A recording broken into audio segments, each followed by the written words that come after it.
What's up, y'all? It's Rican Da Menace, and I just jumped off the porch with Dirty Glove Bastard. Okay, if he ain't got no money, girl, just give his ass away. I won't save a man that can't save up. Alright, we got Rican Da Menace jumping off the porch with us today. What's going on? How you feeling today? I'm feeling cool, blessed. How you feeling? I'm feeling cool or whatever, you know what I'm saying? It's a pleasure to have you on the porch with us today for sure. Thank you. So how it feel to be back in the city of Atlanta? It feel cool. I like Atlanta. Like, I like to come, vibe, and dip. I fuck with Atlanta. For sure. What type of vibe you get into when you got here? I really be coming down here to work, like if I'm a record or like do like little runs or like I handle my business down here. That's real. I don't be coming down here just to party and do all that.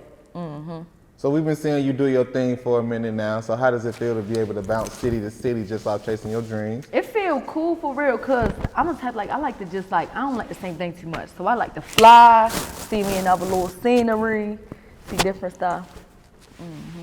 How would you describe coming up in Baltimore? I feel like it definitely make you for real. It make who you is. It make your character. And I feel like coming from there, you gonna be built for anything. Anything. Cause it ain't nothing soft about Baltimore stuff. Say Scooby-Doo, where's your shoe? Scooby-Doo, where's your shoe? I'm like, what? I'm dead. Everybody say you, say too. Like, I'm crying. Why y'all drag out the U so hard? I don't know. I feel like whoever first started that, everybody just took up after that. Whoever the first person was that said that, everybody just, that's how we say it. I don't know. That's just what it is, man. That's what it is. So you said once you started traveling to other cities, it started to change your perception on Baltimore. Yeah, because nobody, like, it's like once you go there, everybody really be stuck there for real. So when you go other places and you see new stuff and you see like the palm trees, you see the scenery, you see everything, you're like, damn, I was putting up with this. I should have been here. You feel me? So that's how I feel. It's cool though. I love home. Like I love going back home, but I really like I feel like I supposed to have been near a beach or something, like palm trees, sun. Baltimore depressing. You can ask anybody. I swear to God, anytime me or my homegirls or something, we take a trip, we straight be like, damn, when it's time to go back, we be like, this shit depressing. Stormy clouds, concrete. It's cool though. I love Baltimore though. No, for real. Yeah. So talk about your relationship with your parents. My mother, it's crazy because I'm way cooler with my mother now that I moved out. Like when I was still staying in her house and stuff, she put me out and all that. Like we was beefing, we was into it. But once I like got on my stuff and I started doing good stuff and I got my own crib and everything, that's when we started being cool. But at first it was bad. Like we had a bad. It was like good. Then once I got my teenage years, it was bad. And then when I was living with her, it was bad. And then once I moved out, it was good. And my father, I don't talk to him. So what type of kid would you say you were growing up? I was bad as shit. Like I was really bad. Like I don't know. I don't think it was bad though. I feel like they try to make me seem like I was bad because I wasn't doing like the what's it called, the traditional stuff that everybody doing. So I wanted to rap. You feel me? Like my whole father's side, everybody rap on that side. But like my mother, they like, no, you need to do this. You need to do that. I wasn't with that though. So it was like rebellious at first, but then it's like once they seen what I was doing, they was like, oh, all right, yeah, you know what you're doing. You know what I'm saying? I feel that. Would you say growing up in the hood was different for you because you were El Salvadorian? Damn, I don't know how to say that shit. So it's like being in Baltimore, I really don't think it was because first of all, like I was in like I was in the middle of everything. Like I was in the county area, like right off of Baltimore National Pike. It was Emerson Village to the right. It was, what was to the left? I think like Elegance. Like it was like I was smack in the middle. So it wasn't really weird. Like you feel me? We got diversity out there. That's real. But that's how I got my name. You feel me? Motherfuckers ain't know what I was. They like, oh, they started calling me Rican. Shout out Recipes Quan. He died. He started calling me Rican. My very first song I ever made, he called me Rican. I'm like, who is Rican? He like, you. I'm like, shit. And then I stuck with it. And then I tried making my Instagram name, but it was took, so I just put Da Menace on there. And that's how we got Rican Da Menace. That's how we got Rican Da Menace. That's real. What type of student would you say you was in high school? Student? Let me tell you something. I was smoking real bad in high school. Like I was smoking every morning. Like I was a freshman and I was dealing with a senior, and I was I ain't gonna say I was skipping school. I was smoking before school. So when I got in class, I was asleep. I ordered me some food to the classroom, and I eat and go right to sleep. I used to copy everybody's paperwork. Like I used to be copying people's paperwork.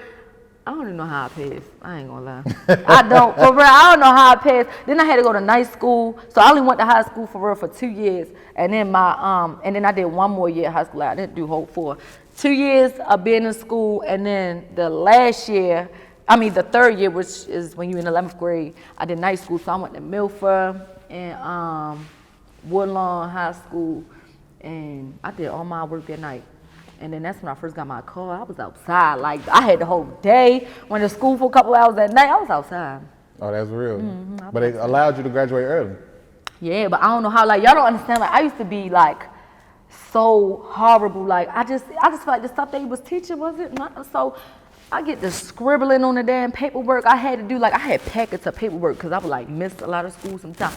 So they give me packets, like, you need to turn this in.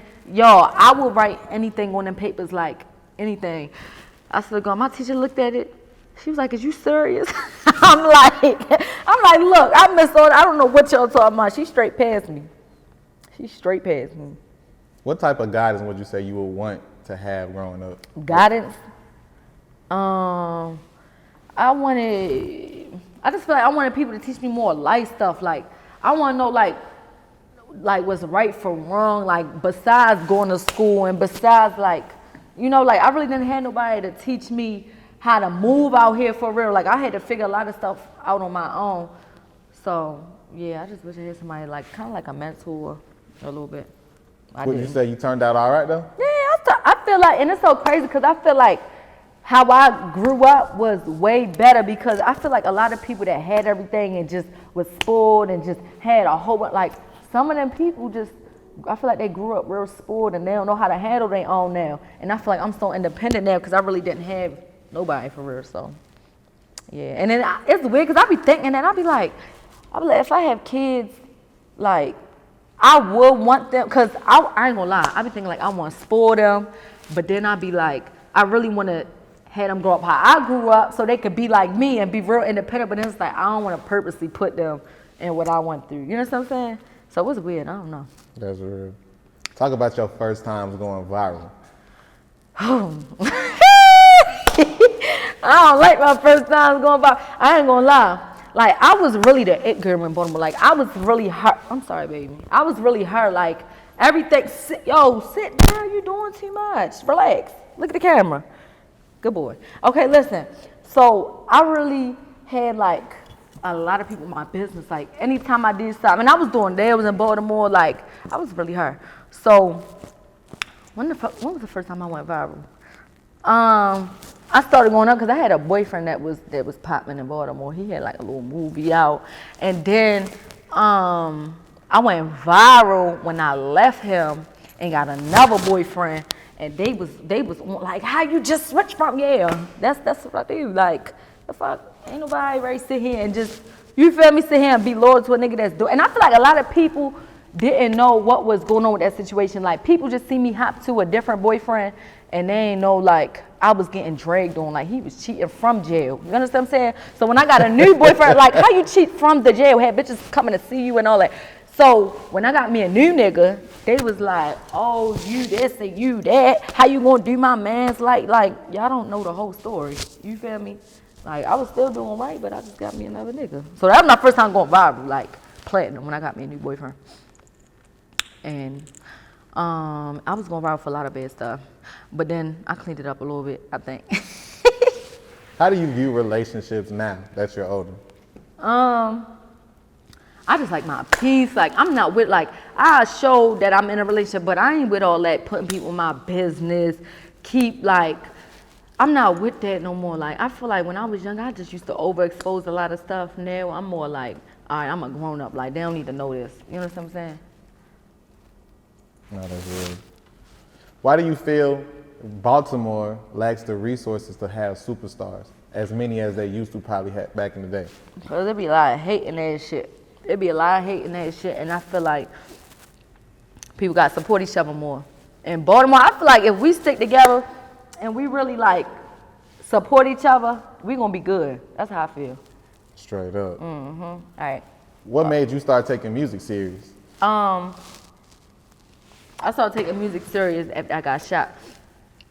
Cause it was like, once that happened, I couldn't really do nothing. And I'm a real hustler, like I gotta do something. So I'm like, shit, I'm just trying to work on my craft. And I started getting nice with it. And that's when I started taking it serious. And that's when other people started taking me serious too. Can you detail the part of you getting shot?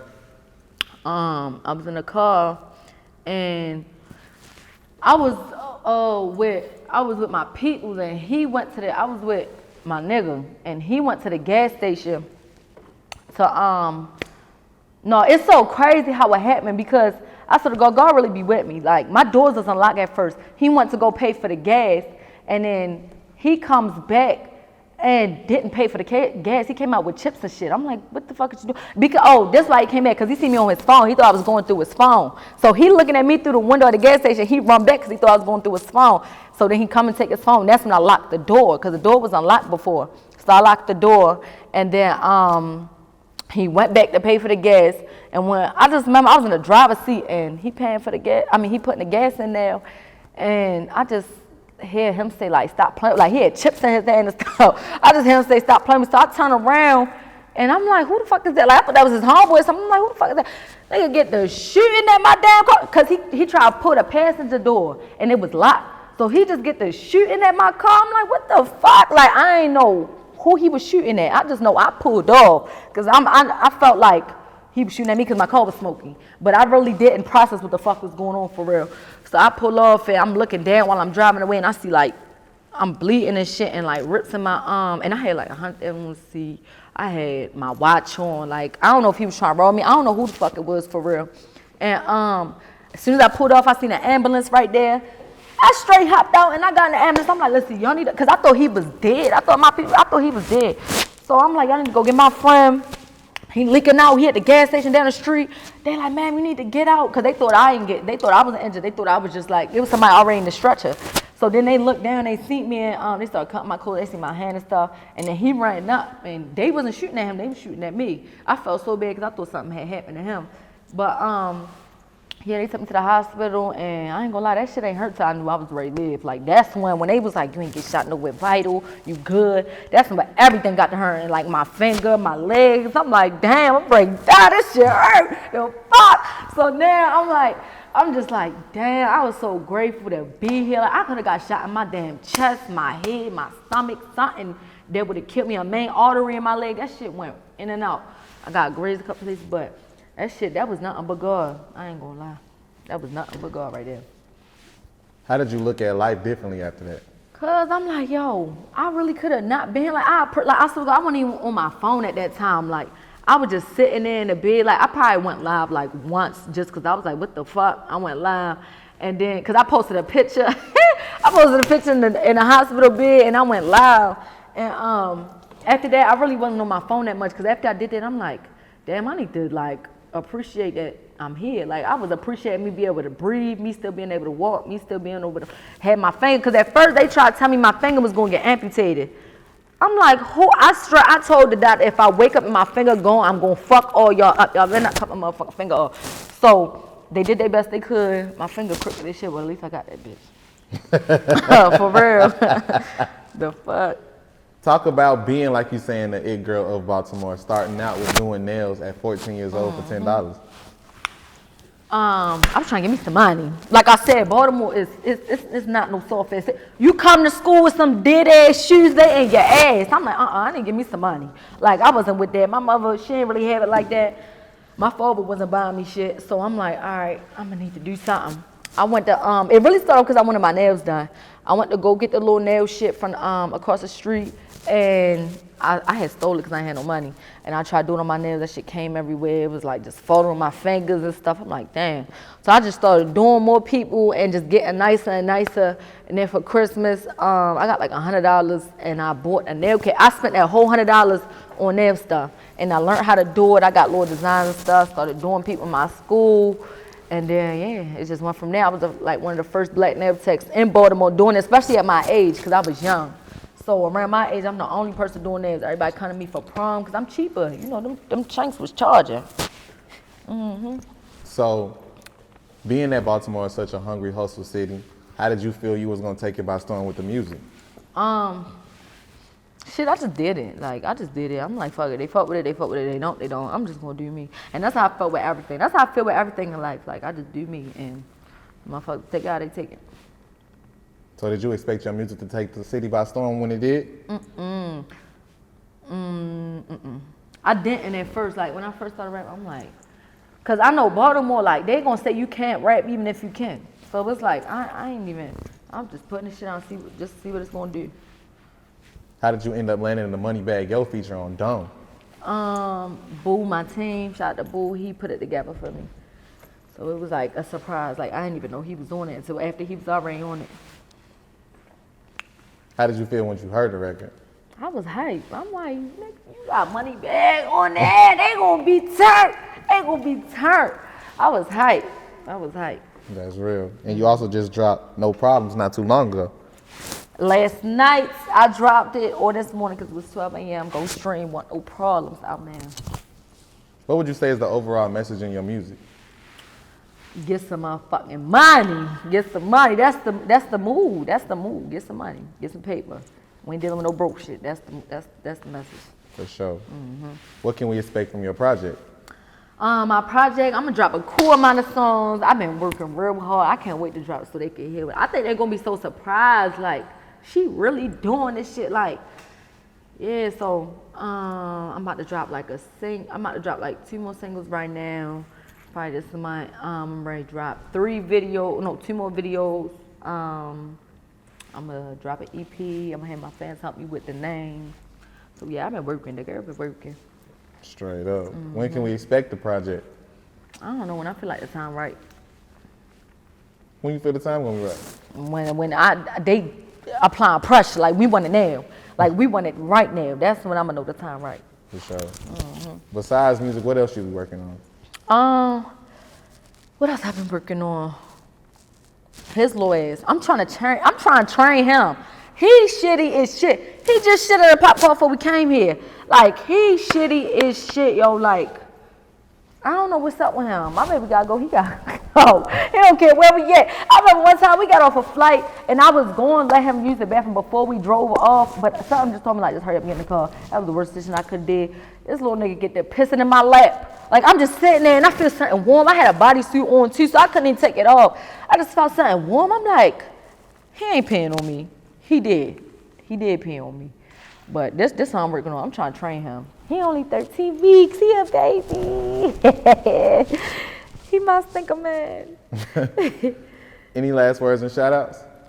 Go stream Want No Problem. Go stream Dumb. Go stream Uh-Oh. Go stream I Admit It. And go stream Ain't Going Back. Follow me on Instagram, Rican Da Menace. Follow me on Twitter, Rican Da Menace 1. Follow me on TikTok, Rican Da Menace 1.